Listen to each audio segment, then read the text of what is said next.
তো ঠিক আছে, আজকে আমরা শুরু করব এবিটিএ টেস্ট পেপারে যে বায়োলজির দুটো ইউনিট। ওকে, একটা হচ্ছে SC 163 আর একটা হচ্ছে SC 180।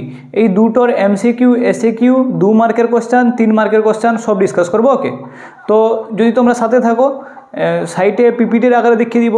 আর অবশ্যই এবিটিএ টেস্ট পেপার পড়লে তোমাদের কোশ্চেনের জন্য এক্সামের যে কোশ্চেন হয় সেই এবিটিএ টেস্ট পেপার থেকে মোটামুটিভাবে চলে আসে। কারণ ওই এবিটিএ টেস্ট পেপারে মানে কি, ওই কোশ্চেনগুলো রিপিট হবে, তো এর থেকে তো বইয়ের বাইরে থেকে কোশ্চেন হবে না। আর এবিটিএ এর মধ্যে কী করা আছে, বিভিন্ন স্কুল কালেক্ট করেছে, বই থেকেই কালেক্ট করেছে। তো ওই জন্য এবিটিএ সলভ করা খুবই ইম্পর্টেন্ট, বিশেষ করে বায়োলজির ক্ষেত্রে। ওকে, তাহলে দেখো তোমরা এখানে পেয়ে যাবে MCQ SAQ 2 মার্ক 3 মার্ক সব কোশ্চেনের উত্তর পাবে। ওকে, আর তোমরা সাইডে দেখিয়ে দিব পিপিটির আকারে, তোমরা স্ক্রিনশট করে নিও। ওকে, তাহলে দেখো আমরা যদি প্রথম শুরু করি যে SC 163 MCQ পার্টটা। ওকে, তাহলে দেখো প্রথম কোশ্চেন তোমাদের কি বলছে যে এমনিওসিনথেসিস এই পদ্ধতিটা কি। এমনিওসিনথেসিসের সাহায্যে কী করা হয়? এমনিওসিনথেসিসের মানে হচ্ছে কি, যে মায়ের পেটের ভিতর যেখানে বাচ্চা থাকে, তো ওখানে যে লিকুইডটা, ওর যে মানে ভ্রূণ যেখানে থাকে, ওর যে লিকুইডটাকে বলে এমনিওটিক ফ্লুইড। ওই ফ্লুইডের টেস্ট করাকে বলে এমনিওসিনথেসিস। ওটা টেস্ট করলে কি পাওয়া যায়? ওটা টেস্ট করলে ভ্রূণের অবশ্যই লিঙ্গ নির্ধারণ করা হয়, কিন্তু ব্যাপারটা হচ্ছে ওর সাথে জানা যায় কি কোনো ক্রোমোজোমীয় অস্বাভাবিকতা থাকা গেলে, ক্রোমোজোমে ত্রুটি আছে কিনা, ওগুলো জানার জন্য মেনলি ওটা টেস্ট করা হয়।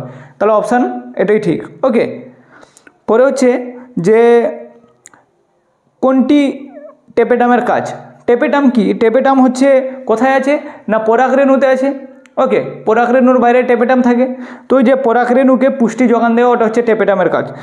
এটা কোথায় থাকে? সপুষ্পক উদ্ভিদের জনন চ্যাপ্টারে আছে। টেপেটামের কাজ খুবই ইম্পর্টেন্ট। টেপেটামের কাজ এর পরে কোশ্চেনগুলোতে আছে, ওগুলো দেখিয়ে দিব 3 মার্কের কোশ্চেন। তাহলে টেপেটাম কি? পরাগরেণুকে পুষ্টি জায়গায়। ওকে, পরে কোশ্চেন আসছে যে মেন্ডেলীয় দ্বিসংকর জনন F2-র জিনোটাইপিক অনুপাত কত? F2-র জিনোটাইপ, ওকে, জিনগত দেখতে, তাহলে এটা কী হবে? মেন্ডেলের দ্বিসংকর জনন। এক সংকর জননে কী হচ্ছে? 1:2:1। দ্বিসংকর জননে 1:2:2:4:1:1:2:1 এত বড়োটা। ওকে, কীভাবে করবে? ওই যে 1:2:1কে হোল স্কোয়ার করে দিবে। ওকে, আচ্ছা, তারপরে বলছে যে 5-মিথাইল ইউরাসিল বলা হয় কাকে? 5-মিথাইল ইউরাসিল কোথায়? এই বেসটা কোথায় থাকে? থাইমিনের ক্ষেত্রে থাকে। মানুষের এক্স ক্রোমোজোমে ট্রাইজমি দেখা গেলে কী হবে? এক্স ক্রোমোজোমে ট্রাইজমি XXY, মানে ওটা ক্লাইনফেল্ডার সিনড্রোম। আচ্ছা, আদ্য প্রাণী গঠিত রোগ কোনটা? একটা আদ্য প্রাণী গঠিত রোগ। আদ্য প্রাণী মানে প্রোটিস্ট। আদ্য প্রাণী গঠিত রোগ হচ্ছে ওই যে কোকসিডিওসিস। ওকে, এবার বলছে পরে কোশ্চেনটা একটু ক্যালকুলেশন টাইপের আছে যে বর্ণান্ধ পুরুষ একজন স্বাভাবিক, যেটা বাহক, মহিলা তো বাহক আছে, ওর কোনো প্রবলেম নেই। তাহলে একজন বর্ণান্ধ পুরুষ একজন যদি বাহক মহিলাকে বিয়ে করে, তাহলে সন্তানের মধ্যে বর্ণান্ধ হওয়ার প্রবণতা কত? তাহলে সন্তানের মধ্যে বর্ণান্ধ হওয়ার প্রবণতা হচ্ছে 50%। ক্রসটা সাইডে দেখে নিবে। যদি শুধু ছেলে বলতো তাহলে 25%। টোটাল বর্ণান্ধ কত? তাহলে একটা মেয়ে আর একটা ছেলে। ওকে, তাহলে কী হবে এটা? যে 50%। পরে কোশ্চেন আছে অ্যালার্জির দরুন যে ইমিউনোগ্লোবিন অত্যাধিক হারে বাড়ে, কোন অ্যান্টিবডি অ্যালার্জির দরুন বাড়ে? IgE। কোন উৎসেচকটি জেনেটিক ইঞ্জিনিয়ারিংয়ে ব্যবহৃত হয় না? DNA পলিমারেজ রেস্ট্রিকশন এন্ডোনিউক্লিয়েজ ইকুয়ার 1 সব কিছুই জেনেটিক ইঞ্জিনিয়ারিংয়ে ব্যবহৃত হয়, শুধু এটা অ্যাসিড ফসফেট যেটা ব্যবহৃত হয় না ওখানে। পরে কোশ্চেন আছে ইয়োগার্ট প্রস্তুতে কী ব্যবহার করা হয়? সর তোলা দুধ। পরে কোশ্চেন আছে যে ধোঁয়াশার প্রধান উপাদান কোনটি? ধোঁয়াশাতে কী কী থাকে? PaNO থাকে আর ওজনও থাকে O3। তাহলে এখানে অপশানটা হবে কি? A ও B উভয়ই। ভারতে হটস্পটের সংখ্যা কত? ভারতে 4টা হটস্পট আছে। ওকে, 4টা হটস্পটের নাম মুখস্থ রাখবে। পৃথিবীতে 34টা, তার মধ্যে ভারতে 4টা। পূর্ব হিমালয় হটস্পট, ইন্দোবর্মা হটস্পট, সুন্দারল্যান্ড, আর একটা হচ্ছে পশ্চিমঘাট, শ্রীলঙ্কা। বিষ্ণুই আন্দোলনের প্রতিষ্ঠা কে ছিল? অমৃতা দেবী বিষ্ণুই। ওকে, অমৃতা দেবী হচ্ছে কি? বিষ্ণুই আন্দোলনের প্রতিষ্ঠাতা। তারপর বলছে টি লিম্ফোসাইট কোন ধরনের অনাক্রম্যতার জন্য দায়ী? টি লিম্ফোসাইট, টি ফর কি? টি একটা কোষ, টিস্যু। ওকে, আর থাইমাস থেকে উৎপন্ন হয়, তাহলে এটা হচ্ছে কোষ ভিত্তিক। ওকে, এবার 1 মার্কের কোশ্চেনগুলো একটু মন দিয়ে দেখো। 1 মার্কের প্রথম কোশ্চেন কি আছে? গনেরিয়া রোগ সৃষ্টিকারী জীবাণুর বিজ্ঞানসম্মত নাম কি? গনেরিয়া, এর আগেও এগুলো বলা হয়েছে। গনেরিয়া রোগ সৃষ্টিকারী জীবাণুর নাম হচ্ছে নাইজেরিয়া গনেরি। পাখির সাহায্যে পরাগযোগকে কি বলে? অর্নিথোফিলি। পাখির সাহায্যে। ওকে, অর্নিথোফিলি। প্লাটিপাসের একটি সরীসৃপের বৈশিষ্ট্য। প্লাটিপাসের সরীসৃপটা ডিম পাড়ে। ওকে, তাহলে প্লাটিপাসের একটি সরীসৃপের বৈশিষ্ট্য হচ্ছে সরীসৃপের মধ্যে ডিম পাড়ে। শুক্রাণুর অ্যাক্রোজেম টুপি থেকে যে উৎসেচক নির্গত হয় তার নাম কি? খুবই ইম্পর্টেন্ট এটা, MCQটা। এটা হচ্ছে হায়ালুরোনিডেজ। কি থাকে শুক্রাণুর ওই যে টুপিতে একরোজমে কি উৎসেচক এনজাইম থাকে হায়ালুরোনিডেজ। মাল্টিপল এলিল কি কোনো জিনে এলিল সংখ্যা যখন 2-এর বেশি হয় তখন তাকে মাল্টিপল এলিল বলবো। কোনো জিনে যখন এলিলের সংখ্যা 2-এর বেশি হয়, মাল্টিপল একের অধিক 2-এর বেশি হলে তখন আমরা তাকে বলবো মাল্টিপল এলিল। একটি জীবাণুগঠিত কীটনাশকের নাম, জীবাণুগঠিত কীটনাশক ব্যাসিলাস থিওরিজেনেসিস। ওকে, বায়োমটা কি? বায়োম হচ্ছে একটি এর আগেও বায়োম ছিল, মুখস্থ করে রাখবে এটা। একটি নির্দিষ্ট জলবায়ু সম্পন্ন স্থানে বিভিন্ন জীব সম্প্রদায় নিয়ে গঠিত সুবিশাল অঞ্চলকে বায়োম বলে। তাহলে বায়োম কাকে বলে? কোনো একটা নির্দিষ্ট জলবায়ু, যেখানে জলবায়ু সমান, ওকে, সম জলবায়ু বিশিষ্ট স্থানে বিভিন্ন জীব সম্প্রদায়কে নিয়ে গঠিত অঞ্চলটাকে আমরা কি বলবো? বায়োম। গেইটেনোগেমি বলতে কি বোঝে? এবার 2 মার্কের কোশ্চেন আমরা চলে আসি। তোমরা দেখো আমি এমসিকিউ এসিকিউ অত গুরুত্ব দিচ্ছি না, কেন? এমসিকিউ এসিকিউ তোমরা পারবে, যেখানে সেখানে পেয়ে যাবে, ম্যানেজ করতে পারবে, কিন্তু 2 মার্কের 3 মার্কের কোশ্চেন তোমাদের অ্যান্সার লিখতে হবে। তাহলে মন দিয়ে দেখো, গেইটেনোগেমি বলতে কি বোঝে? গেইটেনোগেমি হচ্ছে একটা স্বপরাগযোগ। স্বপরাগযোগ মানে কি? সে একই ফুলের মধ্যে পরাগযোগ হতে পারে অথবা একই গাছের অন্য ফুলের মধ্যে পরাগযোগ হয়। যখন একই গাছের 2টি ফুলের মধ্যে পরাগযোগ হয় তখন আমরা ওকে বলবো গেইটেমি। ওকে, গেইটেনোগেমি। পার্থেনোকার্পি অথবা দিয়ে আছে পার্থেনোকার্পি কি? পার্থেনোকার্পি মানে হচ্ছে বীজহীন ফল উৎপাদনকে বলে পার্থেনোকার্পি। ওকে, যেমন কি টমেটো, কলা।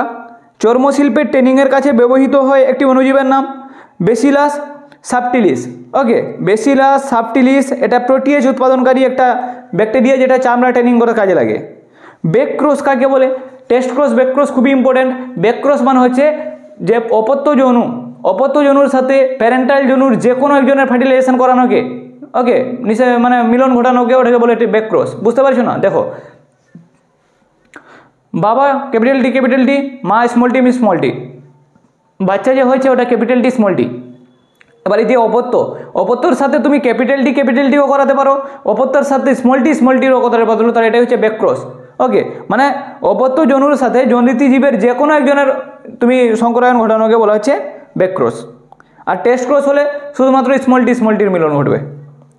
পরে কোশ্চেন আছে অটিকোলজি আর সিনিকোলজি কি? এটা খুবই ইম্পর্টেন্ট কোশ্চেন। অটিকোলজি আর সিনিকোলজি, কোনো একটি নির্দিষ্ট প্রজাতির জীব সেই প্রজাতির দ্বারা গঠিত পপুলেশনের সঙ্গে পারস্পরিক ক্রিয়া প্রতিক্রিয়া আলোচনা করা হয়। তাহলে কি হচ্ছে? কোনো একটি নির্দিষ্ট প্রজাতির জীব যা সেই প্রজাতির সঙ্গে পপুলেশনের সঙ্গে পরিবেশের ক্রিয়া প্রতিক্রিয়া, মানে পপুলেশনের সঙ্গে প্রজাতির ক্রিয়া প্রতিক্রিয়া, ওটা হচ্ছে কি? অটিকোলজি। আর সিনিকোলজি হচ্ছে পরিবেশের সঙ্গে জীবের ক্রিয়া প্রতিক্রিয়া।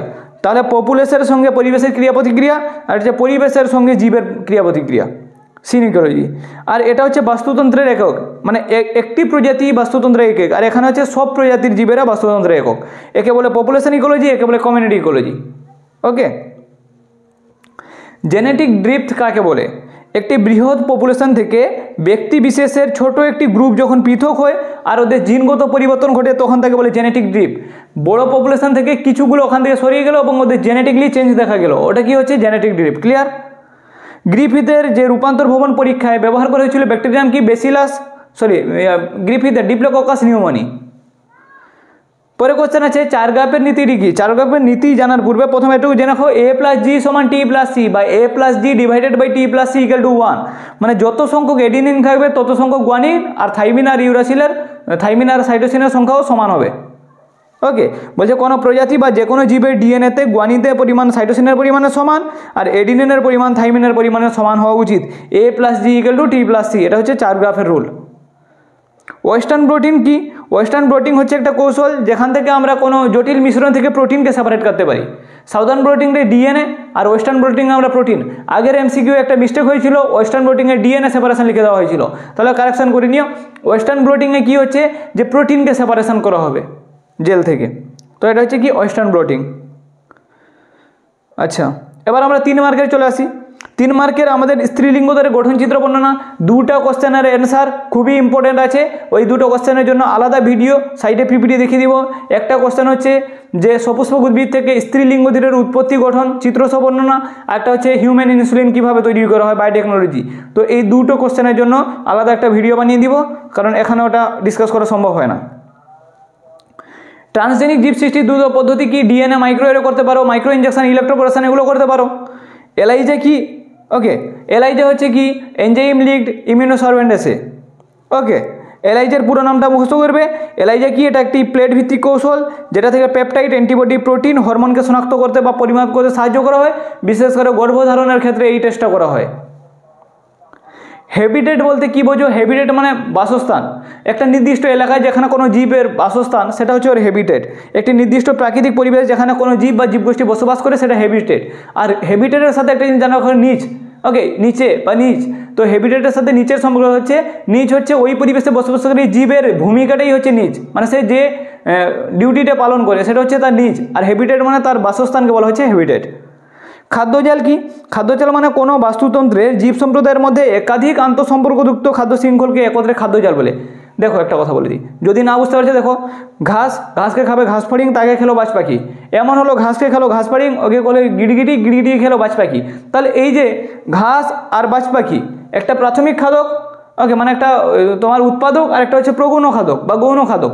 তো মাঝখানে যে চেঞ্জ হচ্ছে, কখনো ঘাস ফড়িং, কখন ঘাস ফড়িং গিড়গিটি, তাহলে এই যে একটা খাদ্য শৃঙ্খলের মধ্যে মানে একাধিক চেঞ্জেবল দেখা যাচ্ছে না, ওটাকে আমরা বলছি খাদ্যজাল। এ তাকে খাচ্ছে, সে তাকে খাচ্ছে, তো একটা জালের মতো ক্রিয়েট হচ্ছে খাদ্যজাল। খুবই ইম্পর্টেন্ট কোশ্চেন এটা, টিএনএর ক্লেভার পত্র মডেল। টিএনএর ক্লেভার পত্র মানে এটা লাইক, এটা দেখতে এর 3 ডাইমেনশন স্ট্রাকচার আছে, এটা 2 ডাইমেনশন স্ট্রাকচার, এটা দেখতে হচ্ছে ক্লোভার পত্রের মতো। তাহলে তোমরা দেখো, তোমরা স্ট্রাকচারটা আঁকবে 2D স্ট্রাকচারকে বলে ক্লোভার পত্র মডেলও বলে, টিআরএন স্ট্রাকচারকে বলে ক্লোভার পত্র মডেল। তাহলে দেখো তোমরা 4টা লুপ বানাবে, বাম দিকে লুপ 1, নিচে লুপ 2, ছোট একটা লুপ 3 আর একটা লুপ 4। লুপ 1 যেটা আছে ওকে বলে DHU লুপ, 5 প্রাইম প্রান্তে। তো DHU লুপ আছে, এটা সবচেয়ে বড়, এতে অ্যামাইনো অ্যাসাইল সিনথেটেজ এনজাইমের সাথে যুক্ত হয়, এর কাজ এটাই। আর 2 নম্বরে আছে অ্যান্টিকোডন লুপ, নিচে এমআরএনএ আসবে, এমআরএনএতে যে কোডন থাকবে তার উল্টো কোডনটা ওই লুপ 2তে থাকবে, ওকে, সে ওইটাকে পড়বে আর হচ্ছে অ্যামাইনো অ্যাসিড বহন করে আনার চেষ্টা করবে। পরিবর্তনশীল লুপ যেটা হচ্ছে লুপ 3, ওই লুপের কোনো কাজ নেই, সেই লুপটা আছে বলে ওই স্ট্রাকচারটা স্টেবল আছে। ওই লুপ যদি না থাকবে তাহলে 4 নম্বর লুপটা থাকতে পারবে না, স্টেবল, ওটা স্টেবিলিটির জন্য ওটা কাজে লাগে। 4 নম্বর যে লুপটা আছে ওকে বলে T5C লুপ, এটা হচ্ছে রাইবোজোমের বড় সাব ইউনিটের সাথে যুক্ত হয়, রাইবোজোমের বড় সাব ইউনিট এখানে সে যুক্ত হয় 4 নম্বর লুপে। আর বাকি হচ্ছে 3 প্রাইম প্রান্তে থাকে ACC বা নিচে থেকে গেলে CCA, এখানে অ্যামাইনো অ্যাসিড যুক্ত হয়। তাহলে এই যে পুরো মডেলটা আমি এর আগে ভিডিওতেও একটা বলেছি আর এখানেও আরেকবার বলে দিচ্ছি, 5 প্রাইম থেকে 3 প্রাইম, 5 প্রাইমে GACG যা থাকলো জানার দরকার নেই, কিন্তু 3 প্রাইমে ACC থাকবে যেখানে আমার অ্যামাইনো অ্যাসিড যুক্ত হবে এসে।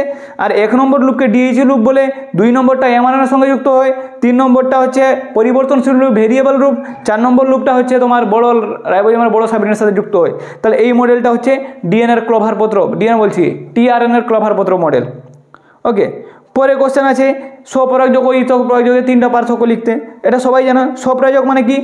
একটি উভলিঙ্গীয় ফলে অথবা 2টি পৃথক ফুলের মধ্যে পরাগযোগ ঘটবে, মানে একই ফুলের মধ্যে অথবা একই গাছে 2টি ফুলের মধ্যে পরাগযোগকে বলবো স্বপরাগযোগ। আর যদি কি হবে, যে দুটো আলাদা আলাদা গাছ আছে ওদের মধ্যে যদি পরাগযোগ ঘটে, পলিনেশন হয়, তাহলে ওকে আমরা বলবো ক্রস পলিনেশন বা ইতর পরাগযোগ। এবার স্বপরাগযোগ যেহেতু একই গাছের ফুলের মধ্যে হচ্ছে বা একই ফুলের মধ্যে হচ্ছে, তাই জন্য কোনো বাহকের প্রয়োজন নেই, ইতর পরাগযোগের বাহকের প্রয়োজন আছে। এবার স্বপরাগযোগ যদি একই ফুলের মধ্যে ঘটে বা একই গাছে 2টি ফুলের মধ্যে ঘটে, তাহলে পরাগরেণু অত অপচয় হবে না, ওইখান থেকে ওইখানে পড়বে। কিন্তু কারোর সাহায্যে, বাহকের সাহায্যে নিয়ে গেতে তার ইচ্ছা হলো দিবে না, ইচ্ছা হলে দিবে না, পরাগরেণু অপচয় ঘটবে। বাচ্চার প্রশ্ন এটা। আর এখানে একই ফুলের মধ্যে যদি পরাগযোগ ঘটছে তো নতুন বৈশিষ্ট্য আসার কোনো সম্ভাবনা নেই, সেখানে পরিবর্তন হচ্ছে অন্য গাছের ফুলের মধ্যে, তাই নতুন ভ্যারাইটি হওয়ার সম্ভাবনা বেশি থাকে। আর হচ্ছে স্বপরাগযোগ হচ্ছে উভলিঙ্গ ফুলে দেখা যায়, আর ইতর পরাগযোগ হচ্ছে কোন ফুলে দেখা যায়? একলিঙ্গ ফুলে দেখা যায়। স্বপরাগযোগের ক্ষেত্রে যে জিনোটাইপ বিশুদ্ধ অপত্য সৃষ্টিতে সাহায্য করে আর এখানে অবিশুদ্ধ অপত্য সৃষ্টিতে সাহায্য করে। এর উদাহরণ হচ্ছে মূলে সরষে, আর এর উদাহরণ হচ্ছে মানে ইতর পরাগযোগের সূর্যমুখী আকন্দ। তো এই ছিল স্বপরাগযোগ আর ইতর পরাগযোগের পার্থক্য, এটা সবাই জানো। পরে কোশ্চেন আছে জিএমও কি, ওকে, জিএমওটা বলে দিই আর এই উদাহরণটা বলে দিই। জিএমও হচ্ছে চিরাচরিত ব্রিডিংয়ের পরিবর্তন, নর্মালি যে ব্রিডিং পদ্ধতি আছে এটা বাদ দিয়ে যদি আমরা উদ্ভিদ, প্রাণী, ছত্রাক, অণুজীবদের মধ্যে আমাদের জিন ঢুকিয়ে যদি আমরা ওখান থেকে নতুন জীব সৃষ্টি করতে পারি তাকে বলবো জিএমও। কী বললাম? চিরাচরিত ব্রিডিং পদ্ধতির পরিবর্তে যদি আমরা অণুজীব, ছত্রাক, প্রাণী, উদ্ভিদ এদের বডিতে জিন ঢুকিয়ে যদি আমরা কি করি, নতুন ভ্যারাইটির জীব উৎপন্ন করতে পারি, তাহলে ওকে আমরা কি বলবো? ওকে আমরা বলবো জিএমও। জিএমওর একটি উদ্ভিদ, একটি প্রাণীর নাম। জিএমওর একটি উদ্ভিদ হচ্ছে বিটি ক্রপ যেগুলো আছে, বিটি বেগুন, বিটি তুলো, বিটি বেগুন, বিটি তুলো। আর হচ্ছে প্রাণীর নাম কি হচ্ছে? প্রাণী হচ্ছে আমাদের ট্রান্সজেনিক ইঁদুর, ওই যে ডলি, ভেড়া, এগুলো। পরে কোশ্চেন আছে যে জন্ম নিয়ন্ত্রণের 3টা পদ্ধতি লেখো। এটা 3 মার্কের কোশ্চেন। দেখো জন্ম নিয়ন্ত্রণের একটা স্পেসিং পদ্ধতি আছে, যার মধ্যে পড়ে প্রাকৃতিক পদ্ধতি। জন্ম নিয়ন্ত্রণের একটা পদ্ধতি আছে প্রাকৃতিক পদ্ধতি, যাকে আমরা বলবো অনেকগুলো, ওর ভাগ অনেকগুলো আছে। নিরাপদ সময় আছে, তুলে নেওয়া পদ্ধতি আছে। তাহলে দেখো নিরাপদ সময় মানে কি, ধ্যান রাখতে হবে 14 থেকে 18 দিন। এগুলো কি হচ্ছে, বা 12 থেকে একদিন এগিয়ে দিতে হবে। তো 12, 13, 14, 15, 16 এই কিছুদিন সেক্সের টাইম বন্ধ রাখতে হবে, কারণ সেই সময় ওভ্যুলেশন হওয়ার সম্ভাবনা বেশি থাকে। এটা একটা বাচ্চা বন্ধ করার। 2 নম্বর হচ্ছে বাধাদায়ক পদ্ধতি হিসাবে কন্ডম ব্যবহৃত করতে হবে। আচ্ছা, তারপরে যদি সার্জিক্যাল পদ্ধতি আছে, এগুলো একটা করে পয়েন্ট দিচ্ছে যেহেতু। সার্জিক্যাল পদ্ধতি কি আছে, ভাসেক্টমি, টিউবেক্টমি। ভাস ডিফারেন্ট কেটে বেঁধে দিতে হবে, সম্পূর্ণ বন্ধ হয়ে যাবে। টিউবেক্টমি মানে ফ্যালোপিয়ান টিউব কেটে বেঁধে দিতে হবে, সম্পূর্ণ বন্ধ হয়ে যাবে। তাহলে এটা ছিল জন্ম নিয়ন্ত্রণের 3টা পদ্ধতি। এছাড়াও অনেক পদ্ধতি আছে, 3টা পদ্ধতি মোটামুটি রেডি করে দিয়েছি, পড়ে নেবে। পরের কোশ্চেন অথবা দিয়ে আছে নেটালিটি আর মর্টালিটি কি। কোনো একটা পপুলেশনে একক সময়ে যে হারে নতুন সদস্য এসে যুক্ত হয় তাকে বলবো নেটালিটি। কোনো একটা পপুলেশনে একক সময়ে যে সংখ্যায় নতুন সদস্য যুক্ত হয় তাকে নেটালিটি। ক্যাপিটাল এল সমান এক্সপোনেন্ট ডি/টি, মানে নবজাতকের মোট সংখ্যা বাই সময়। মানে একটা এরিয়াতে যতগুলো নতুন জন আসবে, 50 জন ছিল, 10 জন এলো, 60, এটা হচ্ছে নেটালিটি। মোর্টালিটি মানে একটা পপুলেশনে 50 জন ছিল, 10 জন মরে গেলে, তাহলে সেটা হচ্ছে মোর্টালিটি। মানে একক সময়ে কোনো পপুলেশনে যে সংখ্যার সদস্যের মৃত্যু ঘটে সেটা হচ্ছে ওর মোর্টালিটি। এম সমান ক্যাপিটাল এম সমান স্মল এম ডি/টি। ওকে, মানে মৃত্যু হারের মৃত্যু ব্যক্তির মোট সংখ্যা ডিভাইডেড বাই সময়। ওর সাথে একটা কোশ্চেন দিয়েছিল, একটি ডেট্রিটাস খাদ্য শৃঙ্খলের উদাহরণ দাও। ডেট্রিটাস মানে কি হবে, মানে পচা জৈব বস্তু থেকে শুরু করবে, ওকে, পুরো বৃহৎ অর্গানিজম পর্যন্ত। এর উদাহরণটা দেখছি, সাপোজ ম্যানগ্রোভের পাতাকে ব্যাকটেরিয়া খাচ্ছিল, পচনশীল জৈব বস্তু, ওগুলোকে খাচ্ছিল। ডেট্রিটাস কনজিউমার যেগুলো আছে, পতঙ্গের লার্ভা, নিমাটোড, সেগুলো হচ্ছিল, ওগুলোকে খাবে ক্ষুদ্র মাংসাশী মাছ, ওগুলোকে খাবে বৃহৎ মাংসাশী মাছ। এটা একটা ডেট্রিটাস খাদ্য শৃঙ্খল, কর্কর জাতীয় খাদ্য শৃঙ্খল। পরের কোশ্চেন আছে, কি কি উপায়ে কঠিন বৈর পদার্থকে নিয়ন্ত্রণ করা যাবে। কঠিন বৈর পদার্থে নিয়ন্ত্রণ করার 4টি উপায় আছে। রিসাইক্লিং আছে, রিডাকশান আছে, বার্নিং আছে, ডাম্পিং আছে। 4টা পয়েন্ট। কঠিন বৈর পদার্থকে নিয়ন্ত্রণ করার 4টি উপায়: রিসাইক্লিং, রিডাকশান, বার্নিং আর ডাম্পিং। রিসাইক্লিং মানে কি, মানে টিন, অ্যালুমিনিয়াম, কাঁচ, যেগুলোকে পুরো মানে কাগজ, পলিথিন, যেগুলোকে পুনরায় ব্যবহার করা যাবে ওগুলোকে ব্যবহার করতে হবে, তার জন্য বজ্র বাঁচবে। 2 নম্বর হচ্ছে রিডাকশান, মানে হ্রাসকরণ। যেসব জঞ্জাল বা গার্বেজ যেগুলো আছে শহরতলি থেকে সংগ্রহ করে নির্দিষ্ট জমা করতে হবে, ওগুলোকে চেষ্টা করা হবে ওগুলো থেকে কম্পোস্ট সার আর হচ্ছে কৃষি সার, বায়োগ্যাস, এগুলো বানানোর চেষ্টা করতে হবে। রিডাকশান। তারপর হচ্ছে ভস্মীকরণ বা বার্নিং, যেগুলো শক্ত কঠিন আছে, ওকে, ওগুলো কি করতে হবে, যে পুড়িয়ে নষ্ট করতে হবে। আর লাস্ট হচ্ছে কি ডাম্পিং। ডাম্পিং মানে যেগুলো কম ক্ষতিকারক, মাটি, ধুলো, বালি, এই যে জৈব পদার্থ যেগুলো আছে ওগুলোকে কি করতে হবে, গর্তগুলোকে ভরাট করতে হবে। তাহলে বজ্র ব্যবস্থাপনার কঠিন বজ্রের 4টা ভাগ বললাম। একটাকে প্রথম বললাম রিসাইক্লিং, যেগুলোকে ব্যবহার করা যাবে ওগুলোকে ব্যবহার করো। রিডাকশন, যেগুলোকে ব্যবহার করা যাবে না ওগুলোকে পরিমাণ কমাও, অথবা ওগুলোকে চেষ্টা করো যে ওগুলো থেকে কীভাবে বায়োগ্যাস উৎপাদন করবে। 3 নম্বর চেষ্টা করো ভাস্মীকরণ বা বার্নিং, যেগুলো ব্যবহার করবে না ওগুলোকে পুড়িয়ে দাও। ওকে, অতি অল্প পরিমাণে, কিন্তু তবুও কী হবে, যে বায়ু দূষণ ঘটার সম্ভাবনা থাকে একটা। কিন্তু ওকে তুমি যদি মানে দহন প্রকোষ্ঠে পড়াও তাহলে ওই বায়ু দূষণটা ঘটবে না। তারপরে কী করবে, ডাম্পিং বা ভরাট করো, যেগুলো ক্ষতি করবে না ওগুলোকে গর্ত ভরাট করে দাও। পরের কোশ্চেন আছে ডিনাইফিকেশন কাকে বলে। যে প্রক্রিয়ায় নাইট্রাইট বা নাইট্রেট থেকে নাইট্রোজেন পাওয়া যায়, নাইট্রাইট থেকে নাইট্রেট মানে নাইট্রাইট থেকে ডাইরেক্ট নাইট্রোজেন পাওয়া যাচ্ছে, ডিনাইট্রিফিকেশন। নাইট্রিফিকেশনের উল্টো, মানে নাইট্রিফিকেশনে কি বলছে, নাইট্রোজেন থেকে নাইট্রাইট। ডিনাইট্রিফিকেশন মানে নাইট্রাইট থেকে নাইট্রোজেন যে পদ্ধতিতে পাওয়া যায় সেটাকে আমরা বলবো ডিনাইট্রিফিকেশন। সিউডোমোনাস এক্সাম্পল হতে পারে। তাহলে এটা দেখো যে নাইট্রেট থেকে নাইট্রাইট হলো, নাইট্রাইট থেকে অ্যামোনিয়া হবে, অ্যামোনিয়া থেকে নাইট্রোজেন হবে, এটা ডিনাইট্রিফিকেশন। পরের কোশ্চেন ওর সাথে আছে, একটি বায়োস্ফিয়ার রিজার্ভের নাম। Sundarban biosphere reserve. আচ্ছা, সম্ভবত এটা লাস্ট কোশ্চেন। বি লিম্ফোসাইট আর টি লিম্ফোসাইট কোষের পার্থক্য আর একটি এন্ডেমিক রোগের নাম। প্রথম আমি এন্ডেমিক রোগটা বলে দিই। এন্ডেমিক রোগ কি হচ্ছে, যেসব রোগ একটি নির্দিষ্ট অঞ্চলে মানুষের মধ্যে সীমাবদ্ধ থাকে তাকে বলবো এন্ডেমিক। এন্ডেমিক মানে একটা নির্দিষ্ট এরিয়ার মানুষের মধ্যে যদি কোনো রোগ সীমাবদ্ধ থাকে ওগুলো এন্ডেমিক। যেমন হিমালয় পর্বতের কাছাকাছি গেলে আয়োডিনের অভাবে ওদের সবার গলা বড় বড় থাকবে, গোয়েটার, তাহলে এটা একটা এন্ডেমিক। ওকে, বি লিম্ফোসাইট আর টি লিম্ফোসাইটের পার্থক্য। ওকে, আর করোনাটা কি, করোনা এন্ডেমিক না, করোনা পুরো সারা বিশ্ব জুড়ে হয়েছিল, প্যান্ডেমিক। এপিডেমিক, এন্ডেমিক, প্যান্ডেমিক এগুলো আছে, একটু পড়ে নিবে। আচ্ছা, বি লিম্ফোসাইট আর টি লিম্ফোসাইটের পার্থক্য। বি লিম্ফোসাইটের প্রথম পার্থক্য হচ্ছে এটা বোন ম্যারো থেকে উৎপন্ন হয়, আর টি লিম্ফোসাইট বনমেরু থেকে উৎপন্ন হয় কিন্তু থাইমাসে বাড়ে। বি লিম্ফোসাইট বনমেরুতে উৎপন্ন হয়, বনমেরুতে বৃদ্ধি পায়। টি লিম্ফোসাইট হচ্ছে বনমেরুতে উৎপন্ন হয়, থাইমাসে বাড়ে।